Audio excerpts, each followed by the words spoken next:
we're talking about sales cycles in the days, maybe in the Yep. weeks. With the 10 to 50K, what's the kind of average sales cycle looking like?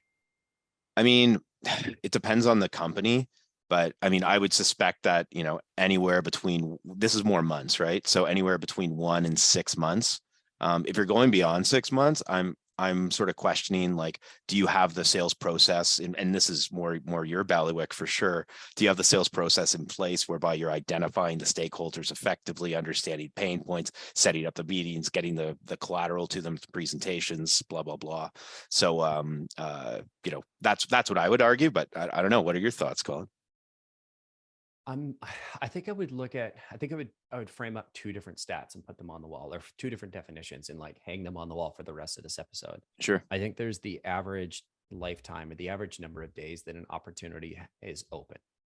And when I say that, I'm thinking, you have certain entry criteria for an opportunity to be created, Yep. customer verifiable, entry point, and then a customer verifiable exit point Yep. at each stage. And I'm not going to go back into the episode, but Jamie Buss, we talked about it on the episode when she was with Zendesk and how to forecast. It's the Medic episode. I'll make sure the team throws the note here. And so I would say when I look at, sorry, I'll make sure that we throw a note to the podcast or a link to the podcast in the show notes here. The number of days that an opportunity has been from open to complete. I think that's one way to look at sort of air quote sales cycle.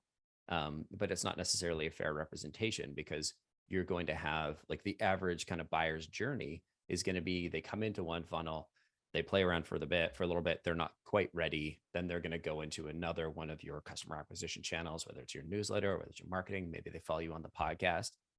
If you're listening and you're in one of these cycles for either Michael or myself, hello. We look forward to seeing you soon. For sure. Yeah. It's breaking the fourth wall here, or whatever Yeah. it is with the podcast.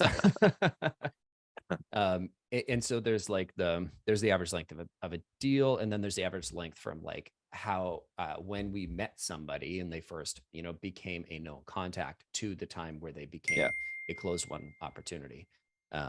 Because I think there's going to be, you could have what we've seen, especially with outbound, is you'll see somebody come in, short sales cycle, not interested, or not ready. Then team follows up with them, or they re-inbound to us, or they tag me on LinkedIn, or they do something, and then they come in, and then it's your sort of average, like, 6-week sales cycle. Mm-hmm. So I think those two definitions of, like, how long have you known them for versus how long was that particular opportunity open for, are probably the two ones I frame up.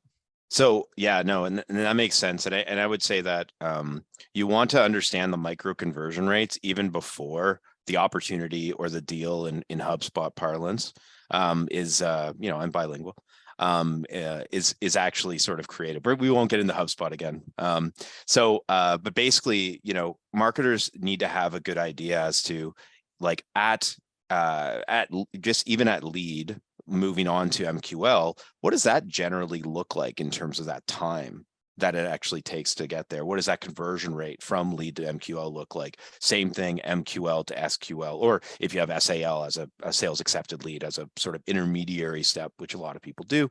What does that sort of look like? Because the really, really great marketers, what they're able to do is they're actually able to look at not necessarily leads. That's a bit tough, because I'm a big believer that, you don't put a ton of criteria for becoming a lead. You just want them in your CRM so they don't exist outside of it.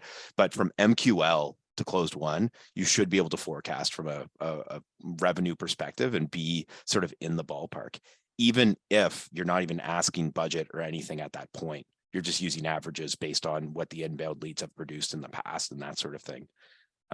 But no, super good point. It doesn't just start there. There's a lot of work that happens, and this. I mean, this is predictable revenues business, right? It's sort of getting that pipeline in order. And there's a lot of sweat that happens there for sure.